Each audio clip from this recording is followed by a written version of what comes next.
subscribe.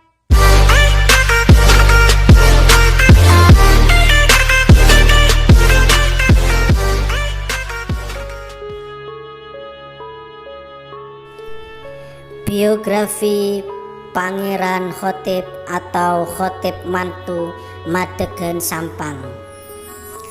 Sampang merupakan pusat pemerintahan awal di kawasan Madura Barat. Di masa akhir kejayaan Majapahit, sistem pemerintahan di kota Bahari ini masih bersifat sederhana. Penguasa saat itu semacam wakil kuasa dari kerajaan Majapahit. Di ujung barat ada nama Sunan Cendana di Kuanyar. Sunan Cendana adalah cucu Sunan Derajat dari pihak ayah dan cicit Sunan Giri dari sisi ibu. Sebelum Sunan Cendana, sang paman sudah lebih dulu mengukir jejak di Madura, yaitu Pangeran Khotib Mantu. Perilakunya menjadi panutan dan ucapannya dipatuhi masyarakat. Begitu salah satu penggalan deskripsi hidup pusaka keramat dari Giri ini yang dibungkus papan bigoros sedang di sisi makam. Makam yang dimaksud ialah tempat peristirahatan terakhir Pangeran Khotib Mantu. Pangeran Khotib Mantu merupakan salah satu tokoh ulama besar generasi awal di kawasan Kabupaten Sampang. Pengaruh beliau meluas tak hanya di kawasan Madura Barat. Beliau dikenal sebagai tokoh alim besar dan seorang wali agung. Banyak tokoh ulama di Madura dan luar Madura yang memiliki sanad keilmuan hingga beliau.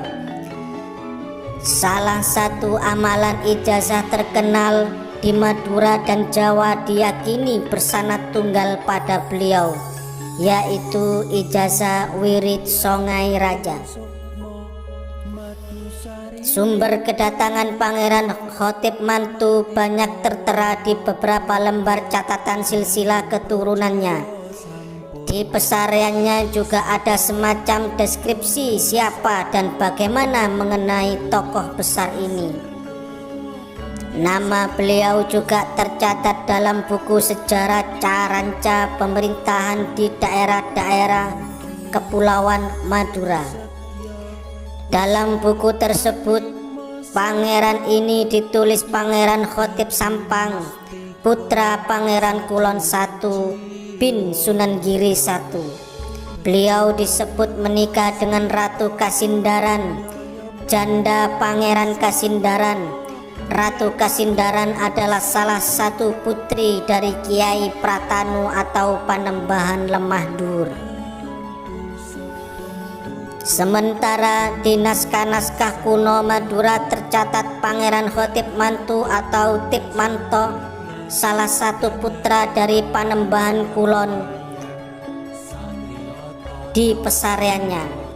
Di kompleks Astagiri tertulis Sunan Kulon bin Sunan Giri, pendiri sekaligus penguasa pertama Keraton Giri atau Giri Kedaton Gresik. Dalam naskah-naskah yang bersumber pada catatan luar Madura, seperti yang bersumber pada catatan-catatan silsilah Giri Kedaton, Pangeran Khotib Mantu merupakan putra Sunan Kulon dari istri pertama. Beliau bersaudara satu ibu dengan Nyai Gede Kedaton, yaitu Ibunda Sunan Cendana, dan Ratu Gede Mataram, dan Nyai Gede Kentil atau istri Pangeran Kabu-Kabu. Putra Sunan Kulon lainnya ialah Pangeran Gebak, Pangeran Dukat, Pangeran Waridi, Pangeran Jaladasi, Pangeran Waruju, dan lain-lain. Di catatan lain, Pangeran Khotib Mantu ini tertulis Pangeran Khotib Pakebunan. Ini rupanya sesuai dengan naskah manuskrip di Pamekasan.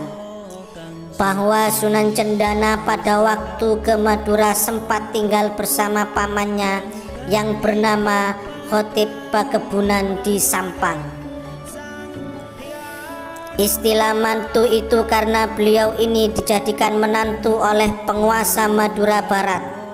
Beliau lantas juga dianugerahi tanah perdikan atau mardikan oleh sang mertua. Lokasi pesarian Khotib mantu juga satu komplek dengan pesarian Ratu Ibu di Kampung Madegen, Desa Polagan, Kecamatan Sampang. Ratu Ibu Madegen ini adalah istri Raden Koro alias Pangeran Tengah Arosbaya. Pangeran Tengah adalah putra lemah dhuwur, sekaligus juga saudara ipar Khotib mantu. Jadi baik Ratu Ibu maupun Pangeran Khotib mantu sama-sama menantu lemah dhuwur Arosbaya. Ratu Ibu Madegen sendiri adalah putri dari Kiai Pradata alias Pangeran Sukhro Jamburingin. Pangeran Sukhro adalah saudara Panembahan lemah dhuwur. Keduanya sama-sama putra Kiai Pragalba Arosbaya. Pernikahan Ratu Ibu dan Raden Koro adalah pernikahan sepupu. Dari pernikahan tersebut lahirlah Raden Praseno yang kemudian bergelar Pangeran Adipati Cangkraningrat I pada tahun 1624 sampai 1648 Masehi. Dalam sebuah deskripsi di pasarean Pangeran Khotib mantu disebut jika sang wali ini adalah tokoh 3 disiplin ilmu yang meliputi fikih, tauhid, dan tasawuf. Pangeran Khotib juga disebut sebagai pemilik ijazah zikir dan wirid Songai Raja seperti yang juga telah disebut di muka. Dalam beberapa riwayat lisan turun-temurun, wirid ini didapat langsung oleh Pangeran Khotib dari Nabi Khidir alaihi salam. Konon wiritan tersebut tidak boleh ditulis. Penerima wiritan ini hanya langsung menghafal kalimat wirid yang diucapkan guru. Yang saya pernah dengar sang guru hanya bisa mengulang hingga maksimal 3 kali. Jadi penerima ijazah wirid ini haruslah memiliki daya hafal yang kuat. Yang ditakdirkan mewarisi ijazah tersebut pasti bisa menghafalnya langsung. Kemudian tidak banyak riwayat lisan mengenai Pangeran Khotib, apalagi literatur tertulis hampir tak banyak ditemui. Namun dari saking banyaknya kalangan ulama besar periode-periode selanjutnya yang menulis garis silsilah Pangeran Khotib mantu menandakan beliau sebagai sosok yang begitu dibanggakan.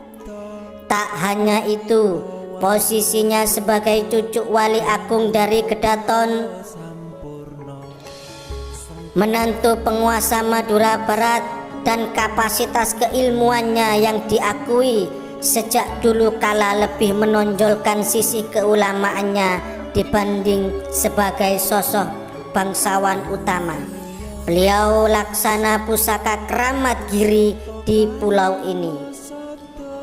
Pangeran Khotib mantu dalam riwayat yang masyhur disebut memiliki banyak putra putri. Jumlah yang diketahui ada 66 orang. Namun di antara 66 putra putri beliau hanya beberapa orang yang bisa diidentifikasi namanya. Di antaranya Mas Ayu Joyomerto, lalu Kiai Abdullah Lembung Bangkalan.